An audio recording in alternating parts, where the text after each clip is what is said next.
Donc bonjour Titi Robin. Bonjour. Alors nous sommes très heureux de vous rencontrer pour cette interview.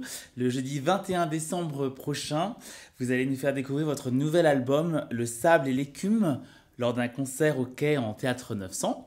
Alors vous êtes un musicien emblématique, joueur entre autres de guitare, de oud, de bouzouk. Depuis 1986, 24 albums à votre actif et on ne compte plus le nombre de concerts donnés dans le monde entier. Alors tout d'abord, comment la musique est-elle devenue votre moyen d'expression? Quelle place occupe-t-elle dans votre vie? C'est une compagne de longue date, c'est sûr.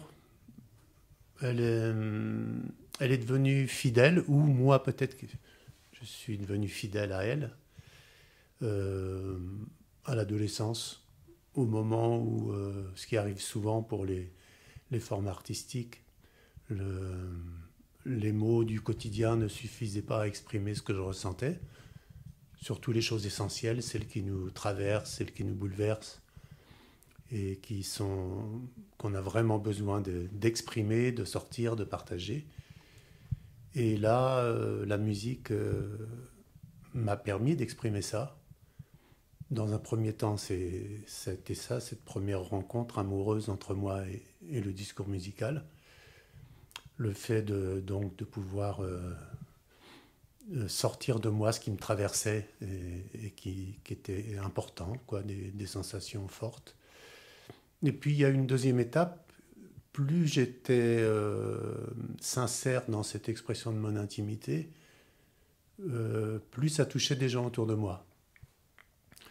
À l'adolescence, quand on a un jeune garçon qui joue de la guitare, euh, il y a une certaine compétition avec les autres gamins.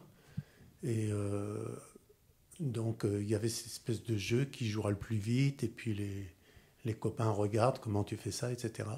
Et moi j'étais dans un tout autre sur un chemin vraiment différent. Euh, je me servais vraiment de la musique pour exprimer l'intime. Et là, bon, c'est un cliché, mais c'était vraiment ce qui se passait. C'était plutôt les filles qui venaient m'écouter et qui étaient touchées, et puis qui réagissaient à ce que je racontais. Et donc, c'est un âge où c'est important, cette écoute-là. Et voilà, j'ai compris que l'expression de ce qui était essentiel pour moi, cette intimité-là, ça m'enfermait pas, au contraire, ça ouvrait. C'était comme si je lançais des liens, des fils vers les autres intimités. Et ça continue à être ça, puisqu'en fait, je pense que si j'ai eu un public si fidèle pendant autant d'années, sans être dans une expression artistique commerciale, c'est parce il y a quelque chose que je procure, que je partage, qui est essentiel aussi, autant pour moi que pour les gens qui m'écoutent. En tout cas, c'est comme ça que j'imagine cette espèce de contrat. D'accord, merci. Donc vous êtes originaire de Rochefort-sur-Loire, comme on le disait, les Angevins et Angevines vous connaissent bien, mais vous avez beaucoup voyagé dans le monde entier à l'occasion de nombreuses tournées. On voulait vous parler de votre rapport au voyage. Donc, quel est votre rapport au voyage? Est-ce que c'est une source d'inspiration peut-être assez importante? Paradoxalement, je pense vraiment que le voyage le plus important, il n'est pas un voyage géographique qui se mesure en kilomètres. C'est vraiment pour moi le voyage, c'est celui de l'être humain, de sa naissance à la fin de sa vie, et ce qu'il peut rencontrer, comment il brûle ses rêves. Euh, je perçois vraiment moi, le voyage comme ça. Après, effectivement, moi, mon destin a été de voyager, mais le style musical que je joue, qui est métissé, hein, vraiment méditerranéen, enfin moi je le définis comme ça, euh, il est né ici, euh, dans la région angevine, mais bon, j'ai grandi dans un milieu angevin qui est à la fois, qui assume aussi sa part arabe, gitane, orientale en général, parce que j'ai grandi avec des gens, quand je suis arrivé, moi, de mon village natal à la grande ville d'Angers, mais j'ai rencontré des copains qui venaient des rives sud de notre même mer Méditerranée. Et puis, un des lieux où j'ai joué le plus souvent en public, c'était un restaurant libanais à Angers. Il y avait la communauté gitane. Et bien avant d'être professionnel, je jouais pour les mariages ou les baptêmes gitans ou maghrébins, berbères. Donc c'était un public déjà pour moi, et la plupart des amis avec qui je jouais, mes premières formations musicales, c'était dans ces communautés, au sein de ces communautés. Donc le voyage, en fait, il se faisait dans cette région-là. On a la chance d'avoir un pays qui est très riche au niveau des cultures. Et moi, j'ai eu aussi la chance de ne pas connaître ces barrières entre ces différentes cultures, entre ces différentes communautés. J'ai grandi avec ça. Ma France, elle ressemble à ça. Elle ressemble à ce mariage entre ces différentes cultures. Et puis après, bien sûr, en tant que musicien professionnel, là, j'ai beaucoup voyagé. J'ai fait une carrière en Inde qui est importante. Donc, juste avant le Covid, je tournais plus en Inde qu'en France, par exemple. J'ai un public là-bas. J'ai des partenaires musicaux importants là-bas. Donc, ça, c'est vraiment du voyage, effectivement. Mais je vais vous donner un exemple. Je suis dans le désert du Thar, au Rajasthan, avec des amis, et on va à Barnawa, qui est un village en plein milieu du désert et qui est rempli de musiciens. C'est un village de musiciens. Il y a plusieurs castes, mais ils sont tous musiciens. Et ils font de la musique toute la journée. Puis ensuite, ils partent pour aller jouer ailleurs, parfois à l'étranger. Et donc, c'est un endroit où la musique est née, là, dans ce désert. Elle est pratiquée là. Et c'est un trésor, c'est une source inestimable. Et pour moi, quand j'arrive là et qu'on passe les nuits, que j'écoute tout le monde jouer, c'est vraiment un trésor, c'est une sorte d'idéal esthétique et qui n'est pas lié au déplacement, au voyage, puisque les gens ils sont nés là et ils voyagent très peu. Donc je ne place pas le voyage géographique comme une valeur en soi, même si on pourrait le croire, parce que moi-même, étant un voyageur, j'apporte des choses d'ailleurs. Mais vraiment, pour moi, en tant qu'artiste, le seul voyage qui tienne, c'est celui de l'existence humaine. Et ça, on l'a en commun, qu'on soit né dans un village dans le désert du Thar ou à Rochefort-sur-Loire. C'est plus un voyage intérieur, en fait. C'est un voyage intérieur, avec peut-être, pour être plus précis, comment l'intime, comment l'intérieur, il se confronte au grand air. Parce que, par exemple, quand on est enfant, on rêve, on a des projets, des espoirs, on imagine des choses de la vie, et puis les grands rêves, ça réduit fortement au soleil, comme le beurre sur la poêle, quand il chauffe. Et puis ça se transforme, on apprend des choses comme ça. Donc il y a aussi cette confrontation entre ce qu'on ressent et puis la confrontation au réel. Mais le vrai voyage, c'est ça. C'est ce parcours intime, effectivement. Pour moi. Donc vous avez collaboré avec de nombreux artistes, musiciens, danseuses, poètes. Comment votre travail artistique se nourrit justement de toutes ces rencontres ? Donc moi, je n'ai pas eu de professeur. Je ne suis pas l'élève d'une école artistique. J'ai eu à faire mon chemin. C'était une école buissonnière. Donc j'ai pas eu un maître, j'ai eu 100 maîtres. Et puis ça n'arrête pas. Parce que l'autodidacte, il apprend tous les jours, il est habitué à ça. Donc tout ce que je peux voir, tout ce que je peux entendre, tout ce que je peux ressentir me nourrit. Et c'est ça la matière ensuite de mon discours, que je transforme, j'essaie de transformer de manière artistique, mais c'est ça vraiment la matière, le matériau de base. C'est cette expérience et ces rencontres. Donc effectivement, on peut dire que tous les artistes avec qui je travaille, ils sont mes maîtres aussi. J'apprends d'eux. j'essaie moi aussi de transmettre tout ce que je peux, mais c'est un échange.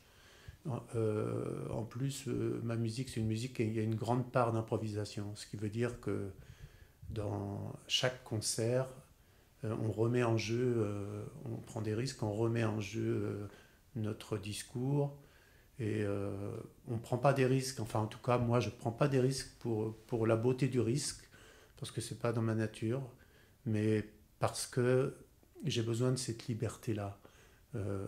Au moment où on devient professionnel, on s'engage à tel jour, à telle heure, comme moi, ben, par exemple, là, le 21 décembre, je vais jouer au Quai à Angers, à telle heure, tout ça est fixé.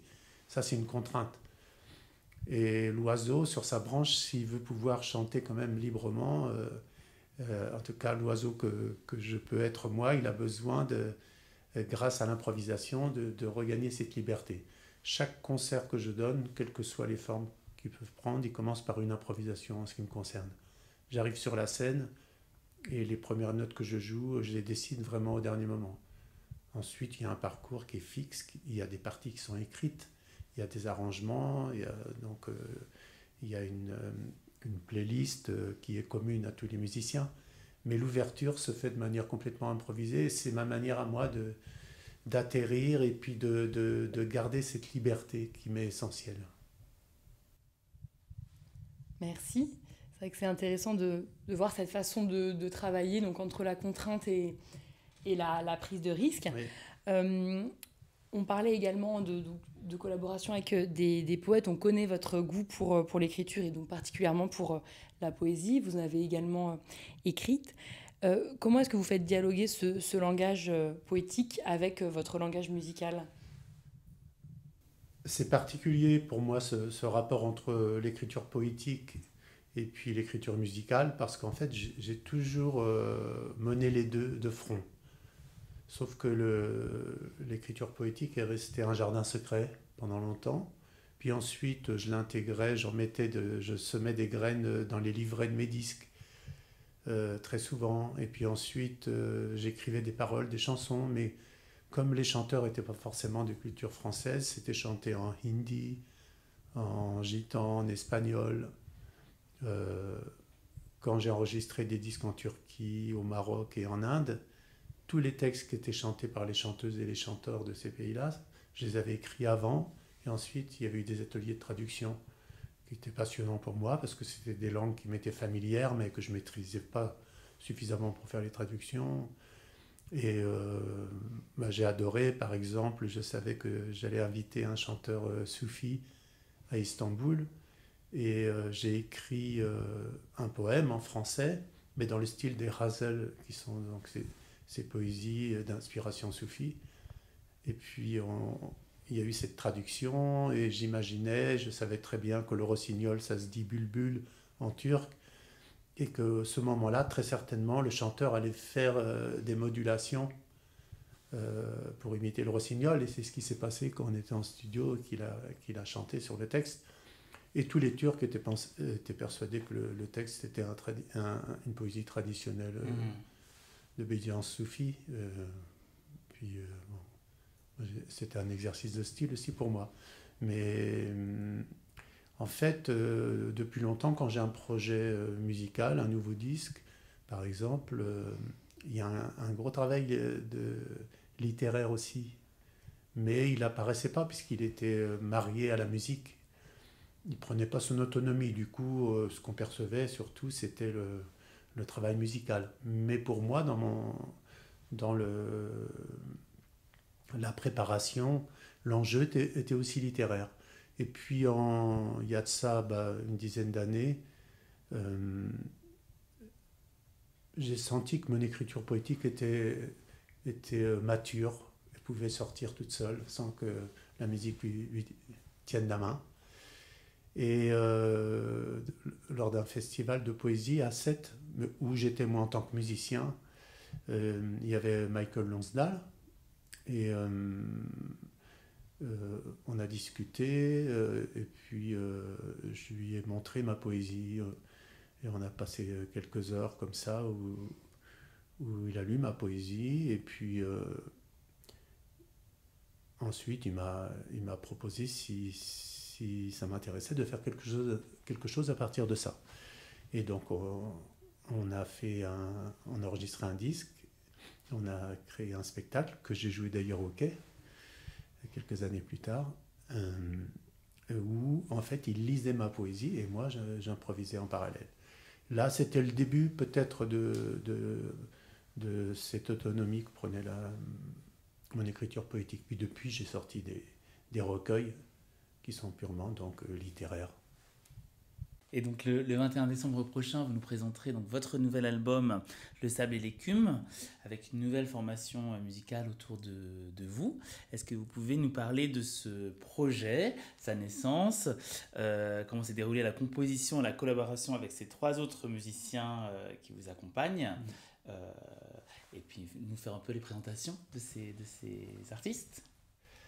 Le caractère particulier de ce projet, c'est que ce n'est pas, enfin, dans mon idée, dans mon projet, ce n'est pas un orchestre et ce n'est pas non plus le projet d'un artiste soliste entouré d'accompagnateurs.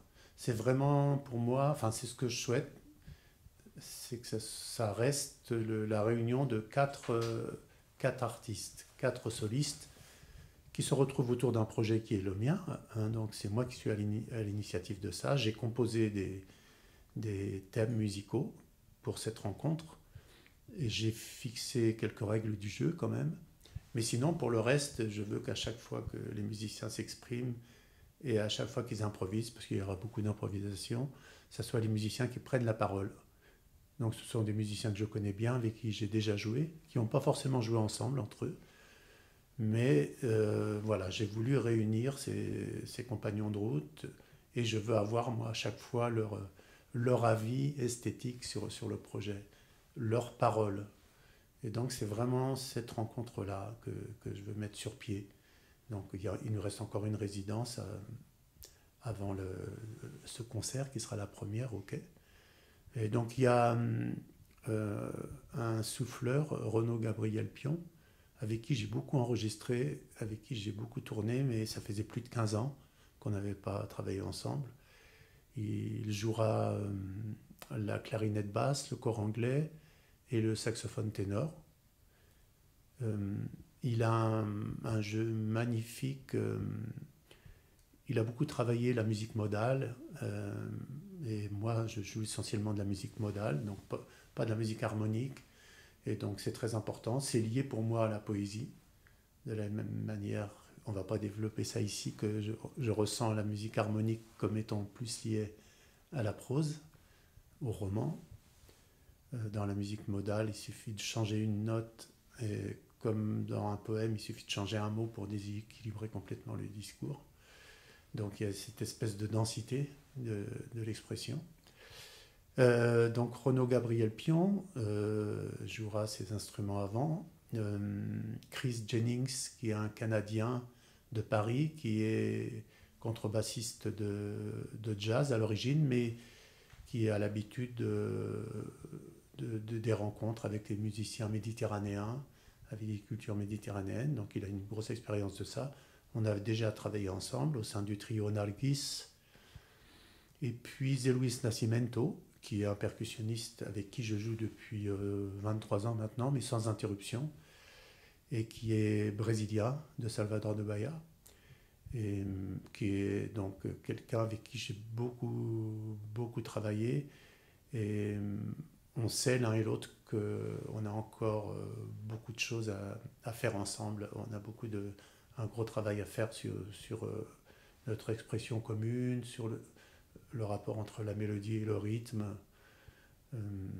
Et voilà, on a fait un concert, enfin un petit concert dernièrement à la Criée à Marseille. Donc il y avait beaucoup d'intervenants. C'était dans le cadre d'une aide à SOS Méditerranée. Donc il y avait beaucoup d'intervenants qui parlaient, qui chantaient, etc., des discussions. Et nous, notre prise de parole, on l'a faite de manière purement instrumentale, en duo, moi avec mon bouzouki et lui avec ses percussions. Et il m'a demandé, Titi, quel morceau on va jouer. Je lui ai dit, on va improviser, le sujet est grave et on va essayer de traduire ça dans notre dialogue.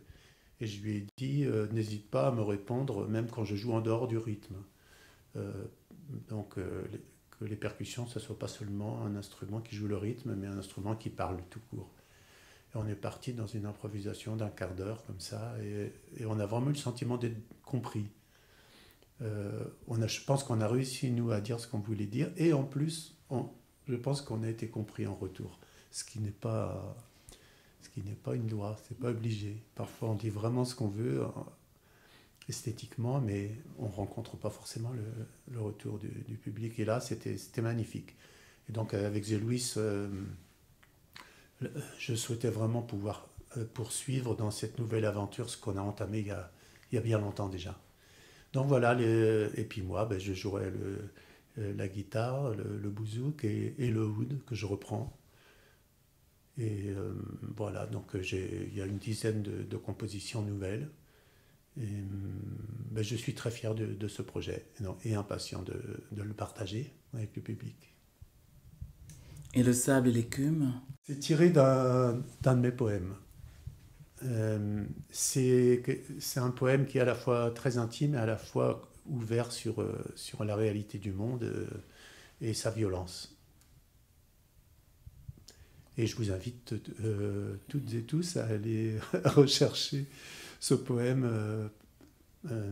C'était dans le recueil Je t'ai bu sans sucre, mon amertume.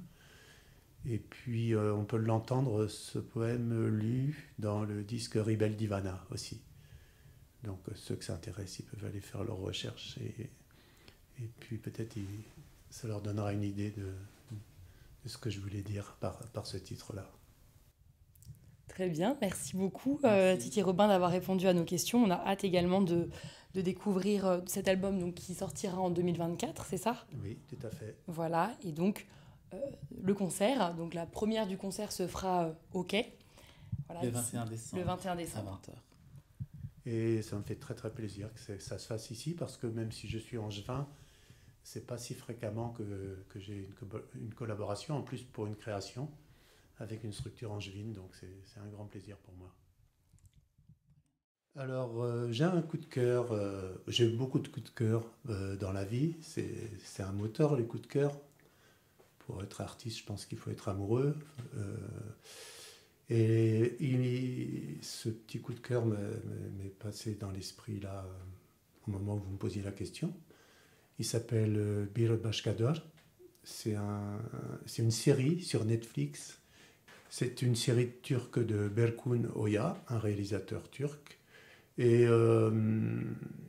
j'aime beaucoup parce que ça fait se rencontrer les différentes strates des différentes communautés turques contemporaines, qu'elles soient plutôt traditionnalistes ou plutôt européennes, ce qu'on appelle souvent moderne. Bon, moi j'ai un petit doute sur le sens de moderne, mais y compris dans ma musique. Et c'est extrêmement bien joué, extrêmement bien réalisé. Et puis le réalisateur, il aime profondément tous ses personnages. Ceux qui pètent les plombs, ceux qui sont bienveillants. Et tout est fondé. Et il envoie balader tous les clichés qu'on pourrait coller aux personnages en fonction de la manière dont ils s'habillent, en fonction de leurs attitudes. Il y a vraiment une profonde humanité. Donc cet équilibre entre vraiment une grande élégance dans la manière de filmer et puis cette profondeur humaine, vraiment ça m'a touché. Bir Başkadır, ça s'appelle. Et si on veut prononcer, parce que les i sans point en turc on les prononce e, mais en fait ça s'écrit comme des i sans le point. Bir Başkadır. Bir Başkadır. Et le s il a un petit trait en dessous, ça fait che. Voilà, c'est juste pour aider à trouver. Et la culture turque est une culture très forte. Moi, une de mes inspirations principales, ce n'est pas un musicien ou une musicienne, c'est un romancier, Yaşar Kemal. Et quand j'ai enregistré mon disque Gül Yaprakları en Turquie, je l'avais rencontré pour lui rendre hommage.